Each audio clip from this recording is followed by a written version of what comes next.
welcome to the Recovery Daily Podcast. I'm your host, Rachel Abbasi. I'm a grateful recovering alcoholic and stroke survivor. And just so you know, they are like, those big machines where when they cut down a tree, they feed the tree into it. For me, I call it they're eating a tree outside. So they're doing that outside. I don't think you'll be able to hear it though. Apple's pretty good about isolating voice and stuff. So, but just in case you hear something being eaten in the background, it's a tree. So, today I wanted to talk about not wishing I could be like everybody else. Being grateful for what the space has then had. Bleh. I'm not starting over. Let's keep going.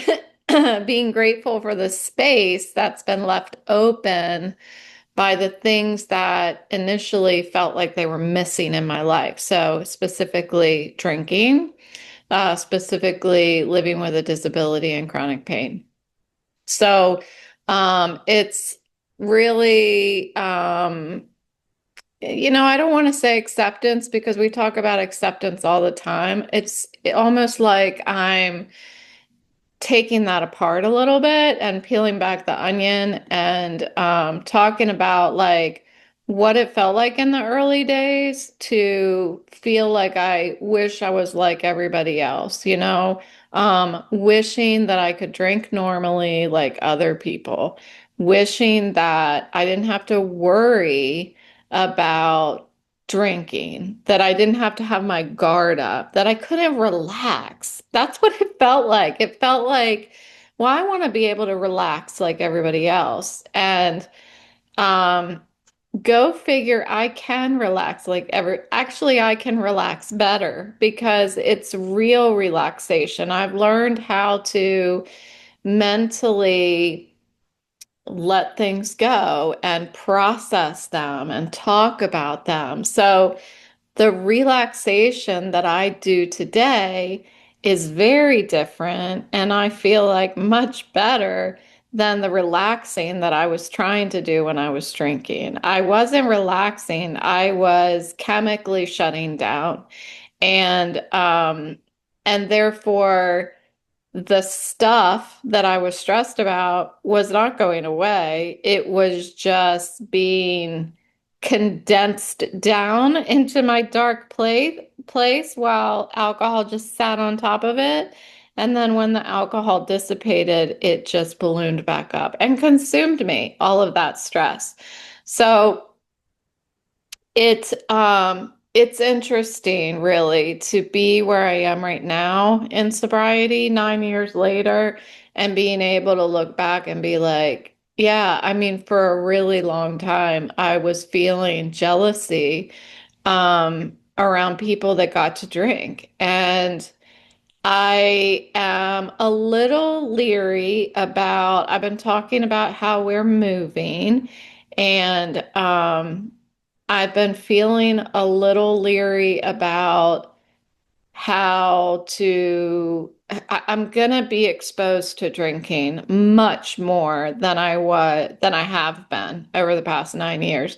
So I do feel like I have a strong foundation in order to handle it, but I don't know, I am not typically exposed to it. So I'm a little, I guess I have a healthy fear of what's going to happen, and just making sure that I keep my head on straight. I stay in the middle of my program and continue to be grateful for who I am and what I have today, rather than trying to be what I used to be. I don't want to be what I used to be.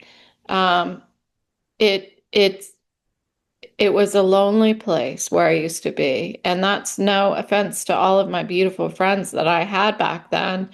But it doesn't have to do with them. It has to do with being friends with myself. And I really did not enjoy myself as much as I enjoy myself now.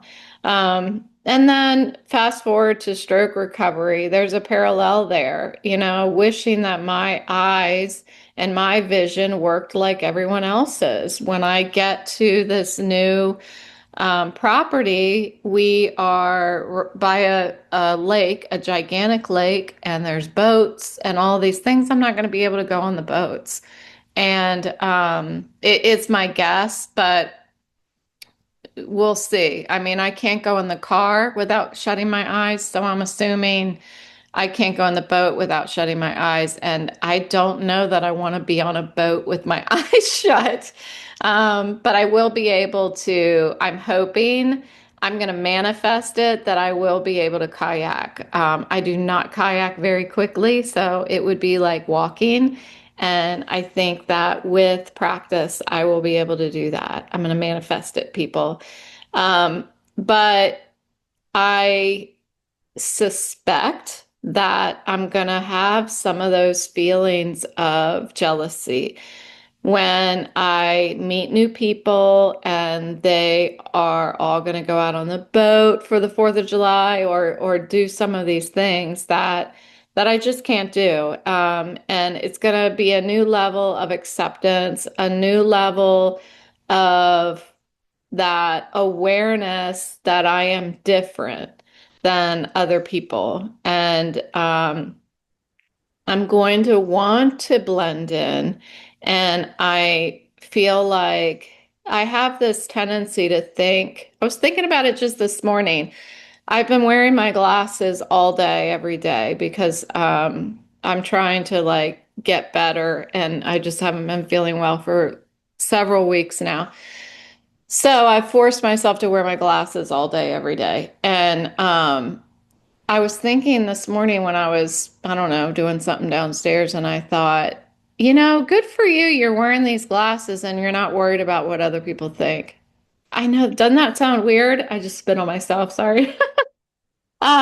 It sounds weird, but when I first started wearing these glasses, I didn't want to wear them in the house because, I mean, sorry, like in the store or in a restaurant because I was afraid that that people would like think I was weird or think that something was wrong with me.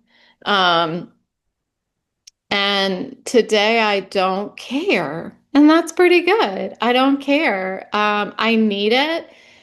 I have a disability, and I guess I'm just getting comfortable in my own skin and getting comfortable. I and believing, I mean, that's weird too, but believing that I have a disability. It's strange to say that, but I've been in disbelief for quite some time now. Um, so, what I was reminded of this morning with the thought for the day from Hazelton website, because it's Thursday and we do meditation and thought for the day, is the abundance of great things, life's abundance, how that continues to grow in the space left behind from the things that are now missing. Um, so what my job is to look at the abundance that's growing in that space rather than looking at the space left behind. Look at the new things that are growing within that space, filling that space with new meaning, new purpose, and way, way, way unexpected joys. All of these freaking hobbies. This move that we're making would not happen if I hadn't had the stroke. Would I rather have not had the stroke? Yes, of course. Of course, I would rather not have the stroke, and my life just went the way that I wanted it to. But things are, we're making the best of what life has handed us. And I am determined to not be a victim of this, of what has happened to me. I'm determined to not be a victim of my own thinking.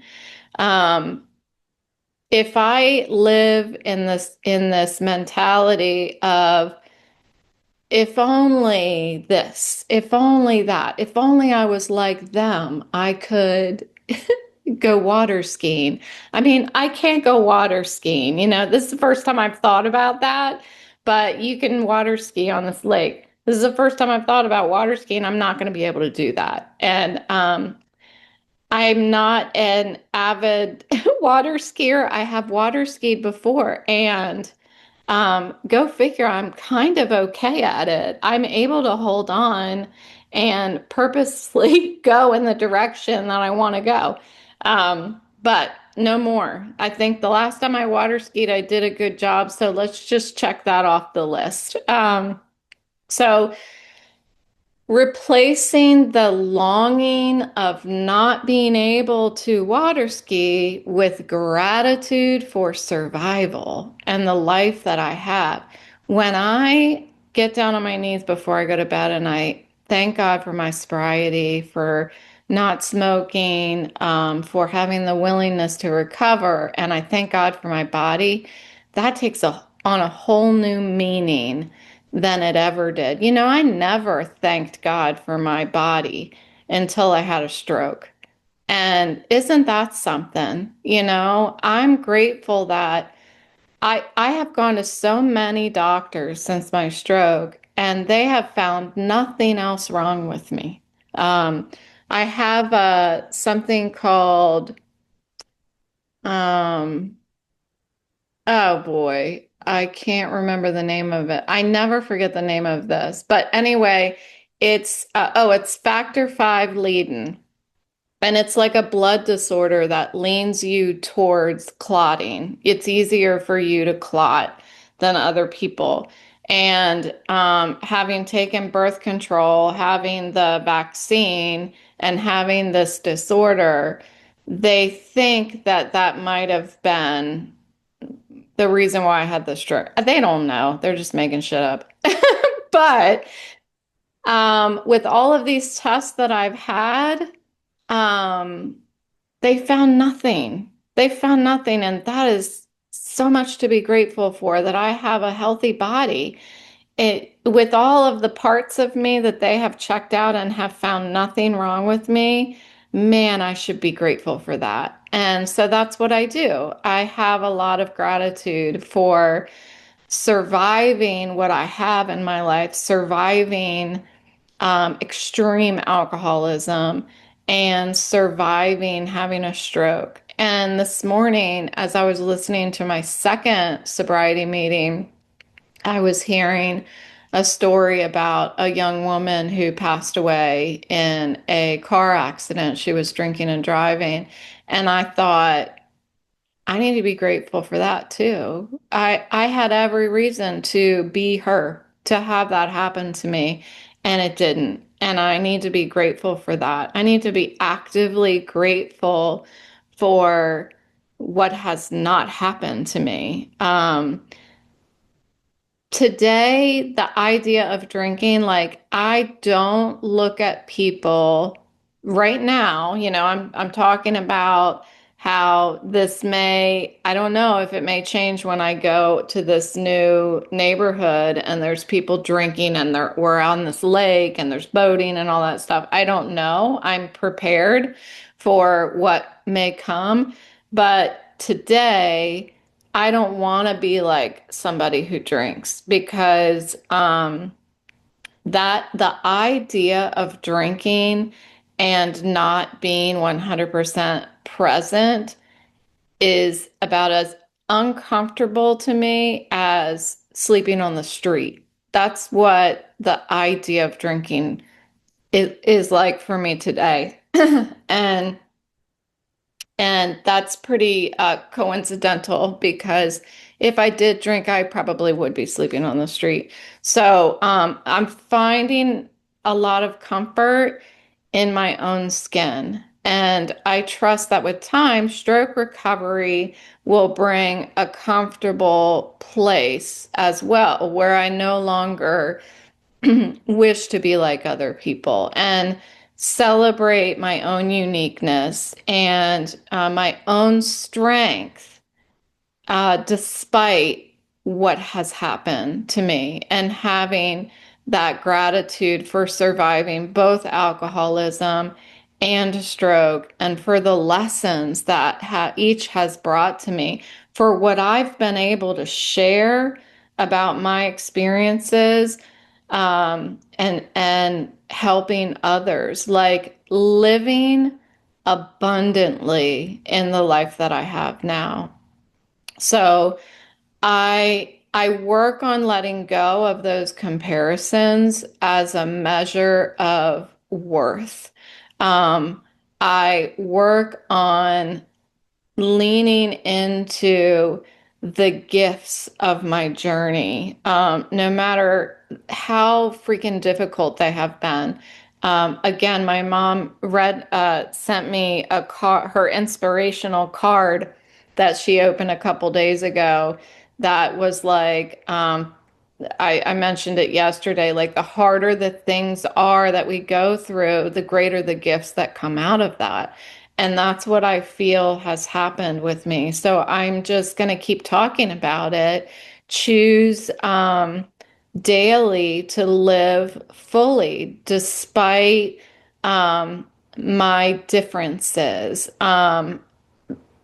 Really, because of my differences, live live better, right? I talked about that yesterday. Live more fully, live better than I did before these different events have happened in my life. So I feel kind of pumped up today. Can you tell?